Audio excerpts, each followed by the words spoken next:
Uhum, uhum. Ah, Olá pessoal, tudo bem? Bem, boa tarde para vocês. Hoje eu quero falar um pouquinho, tá, sobre monografia, de novo. Vocês já ouviram falar desse sujeito aí, né? Miyamoto Musashi. É samurai famoso, blá blá blá, etc. Né? O pessoal que gosta de artes marciais adora, né? Não é à toa. Mas eu queria fazer uma interpretação muito pessoal, tá, de alguns princípios que Miyamoto Musashi nos deu para a arte da luta. E eu vou adaptá-los, tá, como, vamos dizer assim, algumas regrinhas de ouro para sua monografia, seu trabalho de conclusão de curso, sua pesquisa, seu artigo, ok? Então eu vou ler aqui o meu resumo e vou comentando, tá? São 9 os princípios, tá, que Miyamoto Musashi nos deixou. Tá? O primeiro deles é: pense sem qualquer desonestidade. Ok? Uma monografia jamais será concluída se você não for honesto com você mesmo ou com o seu orientador. Mais importante, com você mesmo, porque se você não for honesto com você mesmo, você não vai ser honesto com o seu orientador, ok?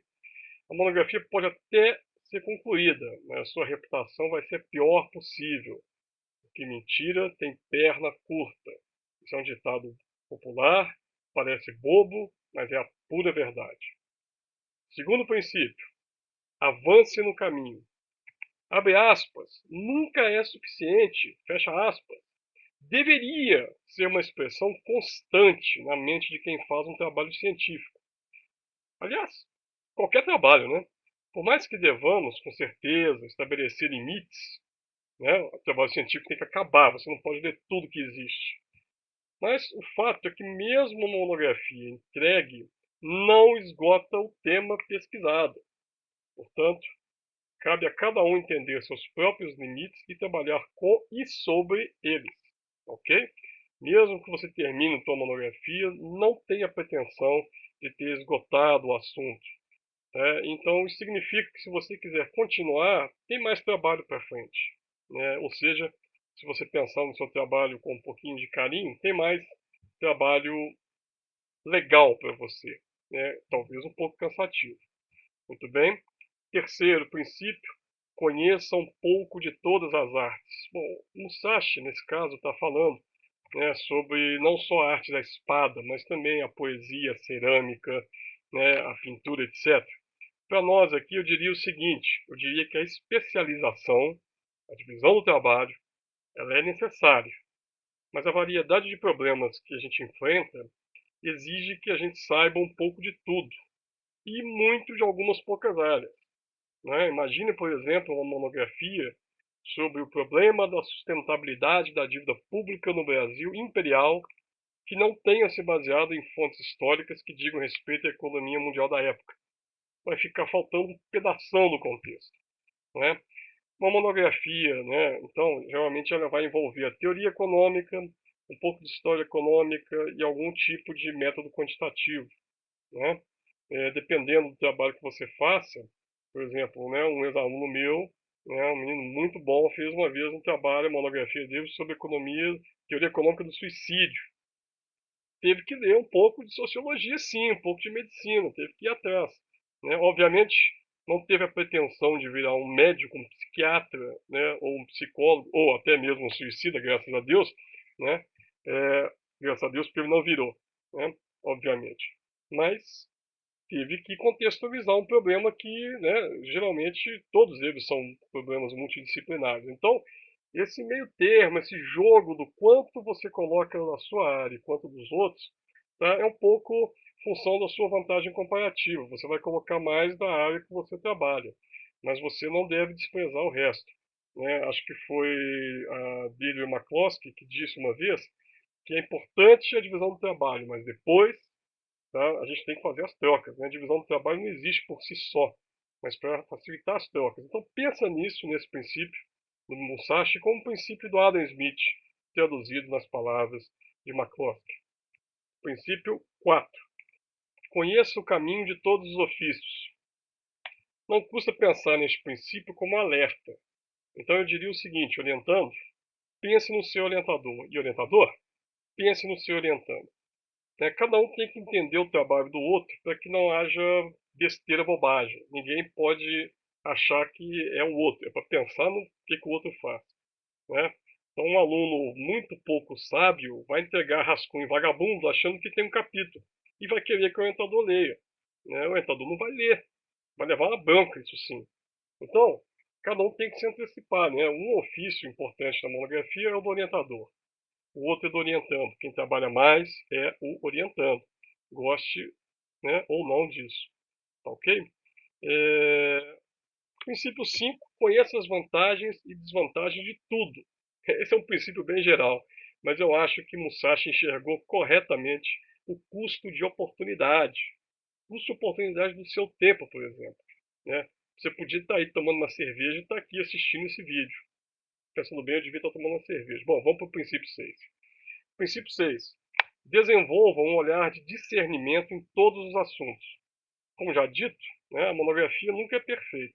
Quanto mais discernimento você tiver sobre cada detalhe de seu texto, melhor poderá se preparar para corrigi-los e também para defendê-los naquele dia terrível, fatídico, que é o dia da sua defesa.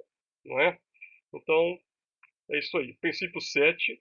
Entenda o que não pode ser visto pelos olhos. Desculpa. Tá? Uma monografia não é uma vitória apenas da mente, tá, e das suas mãos no computador, mas também do seu trabalho no que não se vê. Né? Por exemplo, saber fazer um resumo, né? Aquele tanto de artigo que você leu que você acabou não usando na monografia. Ah, mas eu fiz uma revisão da literatura e joguei fora. Jogou fora é uma ova. Jogou fora se você pensou assim.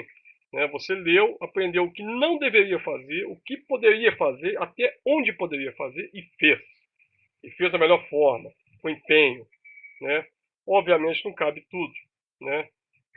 O menino não vai passar no colégio, né, do ensino básico para o médio, médio para o superior, ele não vai chegar na faculdade com seus cadernos, com seus primeiros rabiscos e desenhos para mostrar o quanto ele é bom, não precisa.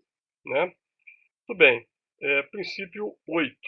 Preste atenção mesmo nas pequenas coisas. E eu vou falar para vocês o seguinte, seu orientador vai pegar no seu pé em cada pequeno detalhe. Eu pego. Né? Ele vai te encher a paciência. Ele está certo.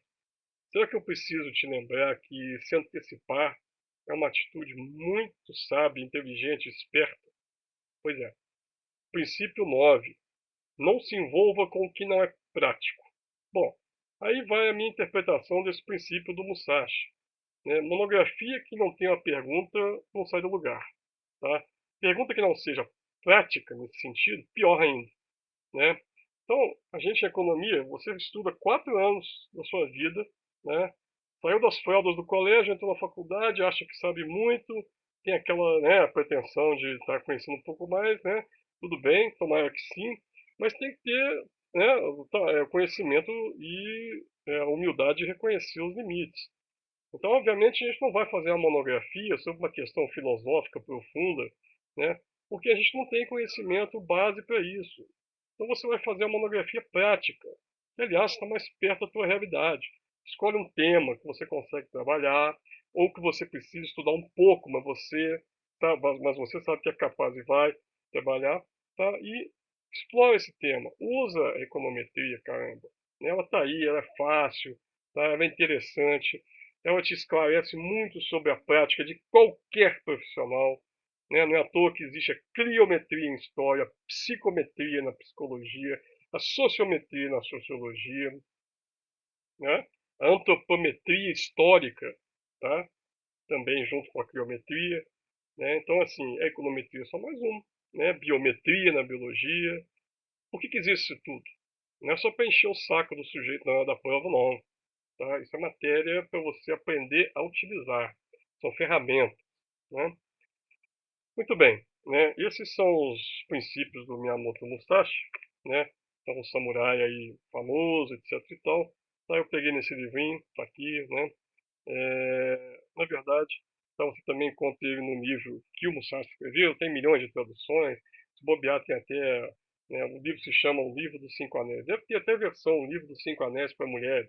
o livro dos 5 anéis para cachorros, o livro dos 5 anéis para CEOs enjoados, né, bobocas, etc. Né? Mas é isso aí. Eu queria só, né, passar para vocês essas dicas de monografia, complementando aquele vídeo anterior, né, que eu fiz há mais tempo. Ok? Assim que eu tiver uma dica nova, aí eu publico outro vídeo. Tá joia? Um grande abraço para você, um bom trabalho científico.